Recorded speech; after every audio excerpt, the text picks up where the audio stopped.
We are numbers. Numbers are us. God is numbers. Stain world is numbers. Hello there. Can you tell us a little bit of who you are and what you're doing here?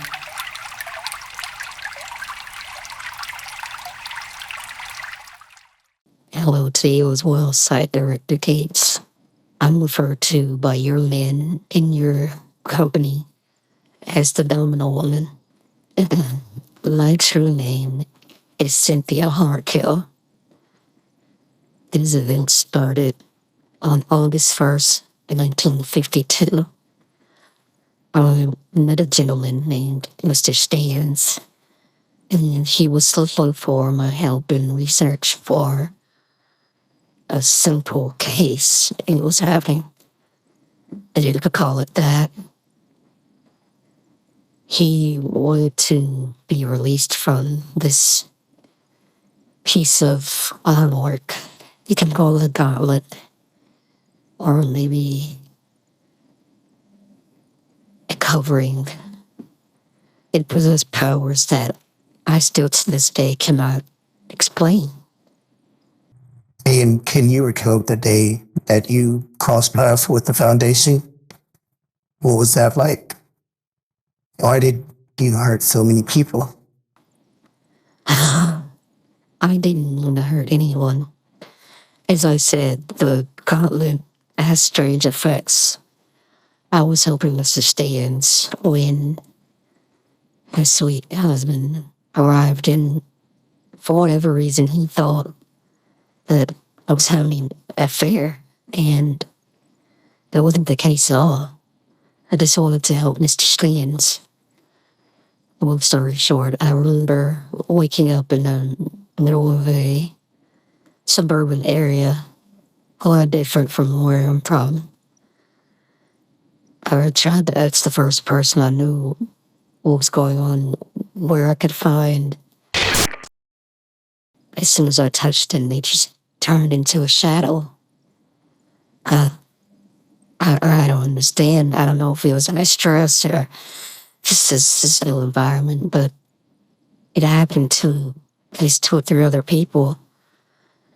From there, I don't know what happened, or I saw my skin and my clothes, and everything was just black and white. And that's when it happened. Do you remember what happened? Yes, unfortunately I do. Could we please move on from the subject? You created a monochrome bubble across an entire block, murdering at least 62 people in that blast. The barrier lasted for over 35 minutes.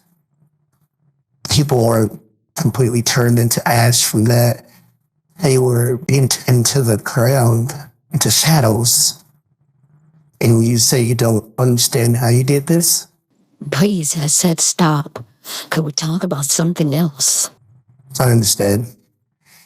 Can you give us any more information about Mr. Stans? We've run across a few other entities that state his name is Sustain. Does that sound familiar? I only knew him by Mr. Stans, but he did have a connection. By connection, I mean he had a light living entity on his leg. It was made out of light. He was our translation for the most part.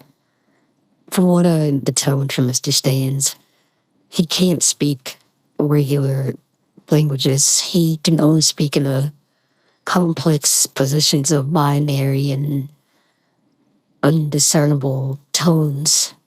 Anyways, the leg calls himself a laser. He pretty much was the mediator between both me and Mr. Stans. He's a very bright and intelligent individual. He was able to pick up on our vernacular very quickly, I could say. He helped me with a few questions to ask Mr. Stans as I performed a few experiments. Nothing that I did work, though. And as you know, I'm a very well intuitive scientist. Indeed, you are. You've helped us with a lot of different researches, and I, as the site director, do appreciate your efforts. I believe you. So, where does this leave you? Does Stain come after you? Did he plant here on purpose? Do you have any recollection of what he might have said to you before you were transported here? We're just trying to get a better understanding of what we might be facing. I honestly don't know. As far as what we've talked about before, Mr. Stans was very friendly to me. I don't think things that you're saying or have said are necessarily true about him. I don't know if the interviews that you've had before are logical, I guess is the best way to approach it.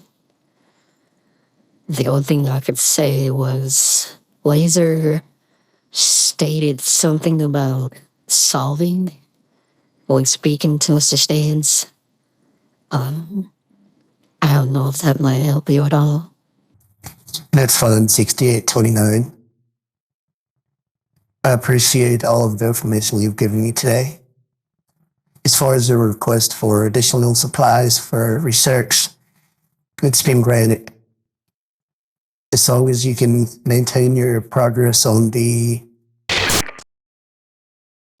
Thank you, Dr. Cates.